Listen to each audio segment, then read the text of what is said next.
All right, complications for coronary bypass. So pulmonary complications include atelectasis, pneumonia, and pulmonary edema. Nursing actions: while the client is intubated, suction every 1 to 2 hours and as needed to avoid pulmonary edema, pneumonia, and atelectasis. They have weak lung muscles, right? They may have increased CO2. If they're not coughing, what can occur? Bacterial growth, right? So we got to suction them every 1 hour to 2 hours as needed to avoid pulmonary complications when they're intubated. Monitor breath sounds, SO2, ABGs, pulmonary artery pressure, cardiac output, urine output, and obtain a chest x-ray as indicated. Turn the client every 2 hours and advance them out of bed as soon as possible.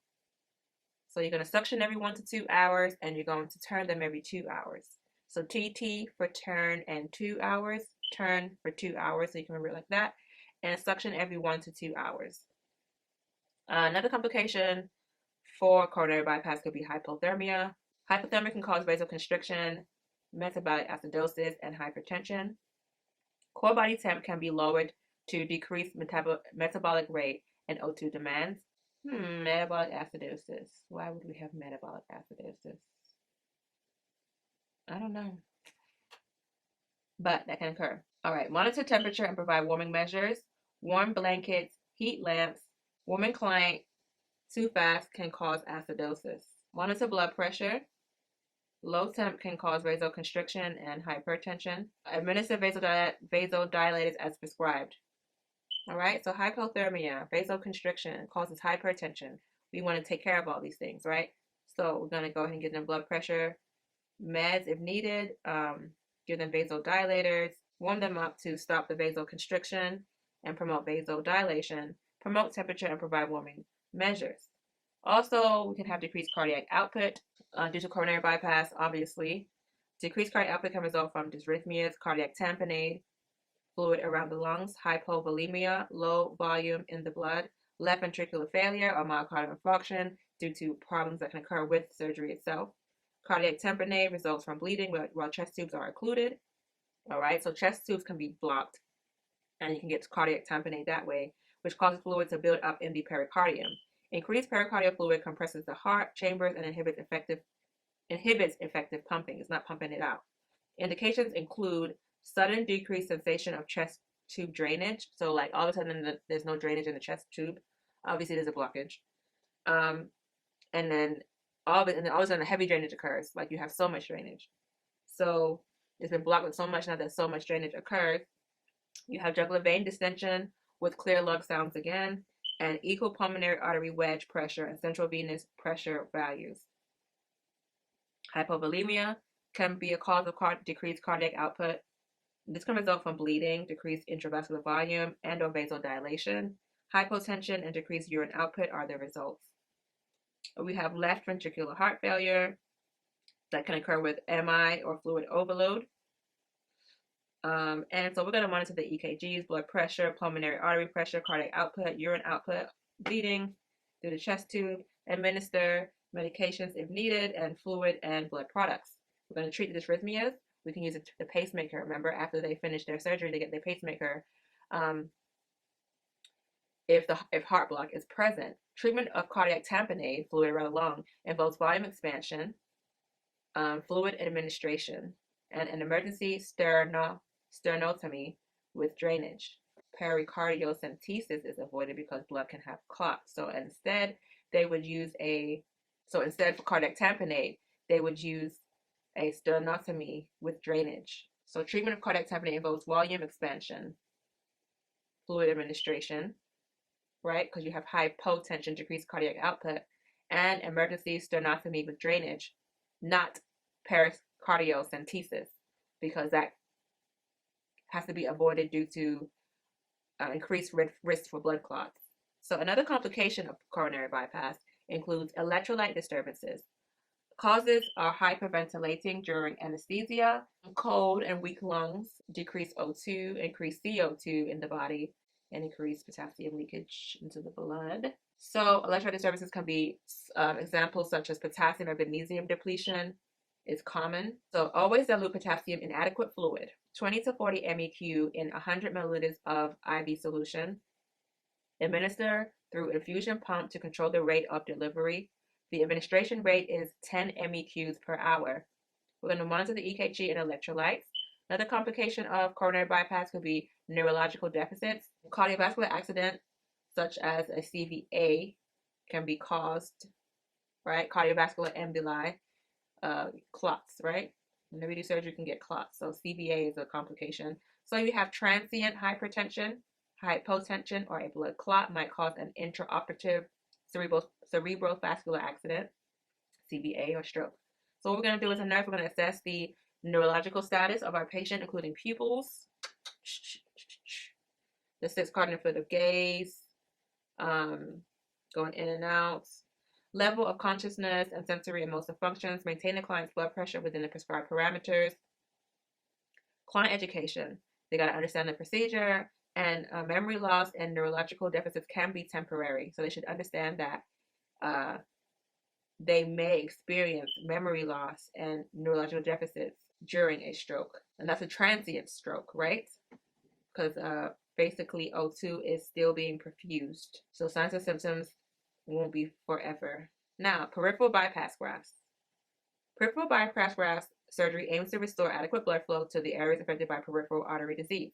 Clots block blood from getting to peripheries, legs, and arms. So basically, it makes a new vein to bypass the clotted area in your peripheries. A peripheral bypass graft involves suturing grafts materials or autogenous saphenous vein proximal and distal to occluded area of the artery. The procedure improves blood supply to the artery normally served by the blocked artery. If bypass surgery fails to restore circulation, the client might need to undergo amputation of the limb. Indications: acute circulatory compromise in the limb. If you have severe pain at rest, they would need it. That means that they're not getting any perfusion. It's a serious blockage. So they would go ahead and get the peripheral bypass graft. And so what would be the presentations of someone that would need a bypass graft? Would be numbness and burning pain to the lower extremities with exercise. It might stop during rest, which is intermittent claudication. Numbness or burning pain to the lower extremity at rest. Can wake the client at night. Pain can be relieved by lowering the extremity below the level of the heart. Other signs that they might need to get a peripheral bypass graft would be decreased or absent pulses to the feet, dry, hairless, and shiny skin on calves. So things that you would see with peripheral artery disease. Muscle can atrophy and advanced disease. There's no blood supply there. The muscles tissue will die. Skin can be cold and darkened. No blood perfusion there. Necrosis is occurring. Feet and toes can be mottled. Feet and toes can be mottled and dusky, and toenails might be thick. Whenever you have decreased perfusion, you get thickened nails. Skin can become reddened, rubor, when extremity is dropped to the dependent position, because now blood can flow down because they have peripheral artery disease, a blockage. So when you dangle the leg, it allows that blood to get to the location of the peripheries or toes. Ulcers or lesions can be noted on toes due to decreased perfusion. Considerations. So procedure, pre-procedure, what do we want to do? We want to assess the client and family for understanding of the procedure. Verify that the client has signed the informed consent form. Assess for allergies. Document baseline vital signs and peripheral pulses. Administer prophylactic antibiotic therapy. And they should understand information about the post-op pain management and deep breathing and sensory spirometry exercises before going into the procedure, because when they get out, they're going to be kind of woozy. It's not the right time to teach the patient. We teach the patient about deep breathing exercises and pain management before going in. Client education. You will be NPO for at least 8 hours before the surgery. All right? Before your peripheral bypass surgery, you will be NPO for 8 hours.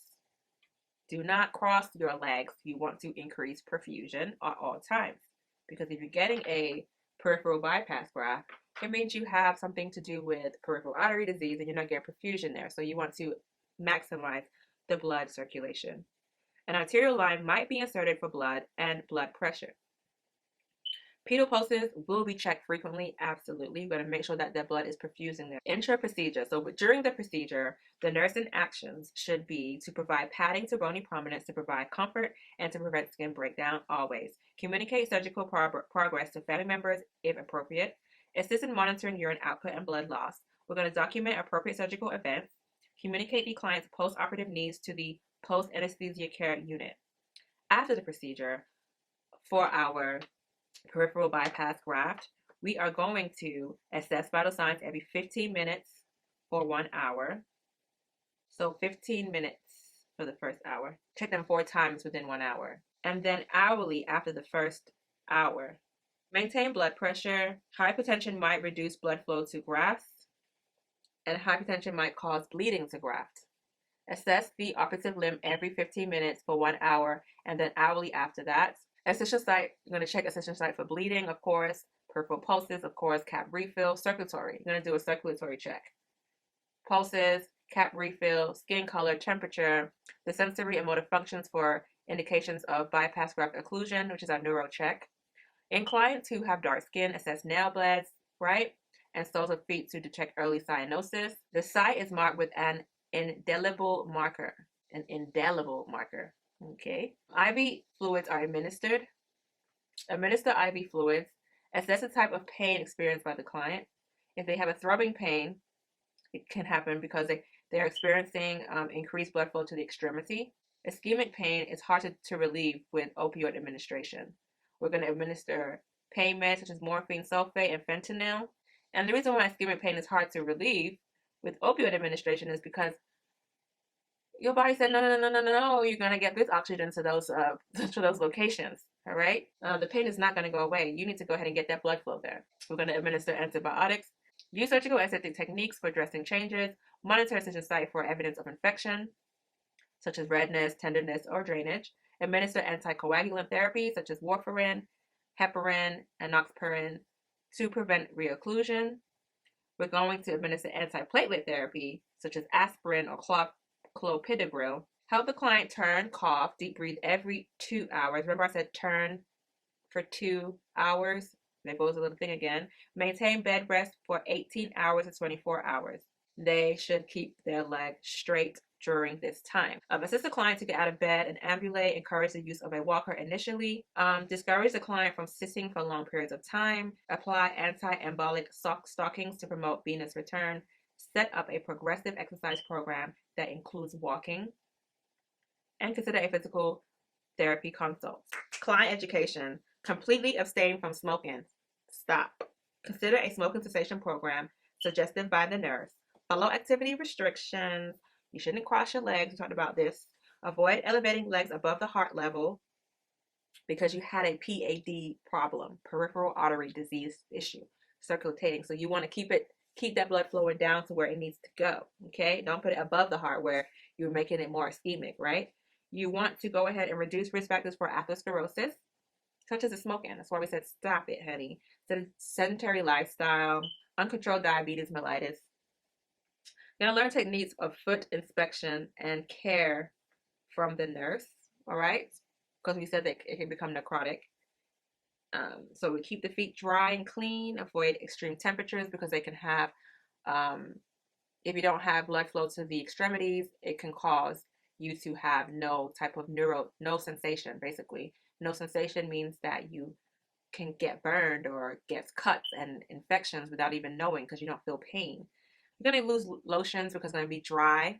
So keep that thing moisturized because if the skin is dry, it can crack, it can bleed. We don't want it to bleed because that increases infection. And like we said, they're neurologically can be compromised due to the decreased perfusion. So it can cause the nerves not to work as well as it's supposed to. Avoid socks and tight cuffs. We want to promote blood supply to that place, not stop it and constrict it. Wear clean white cotton socks and always wear shoes to protect the feet. Just like diabetes mellitus, they have neural problems due to so much glucose hardening those veins. Well, these people have issues too because of decreased perfusion, causing the nervous system not to work as well. The graft might occlude